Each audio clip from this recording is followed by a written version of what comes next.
তার অর্ডার না পেলে একটা পুলিশও, একটা আইনের লোকও গুলি করতে পারে না।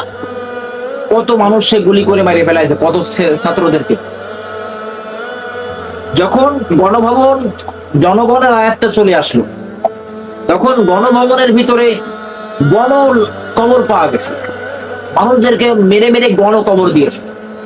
তারপর গণভবনের সাইডে একটা আয়না ঘর বলে একটা ঘর পাওয়া গেছে, তার ভিতর কত মানুষকে, যারাই তার বিপক্ষে গেছে তাদেরকে গুম করে নিয়ে ওইখানে নিয়ে শেষ করে দেওয়া হয়েছে।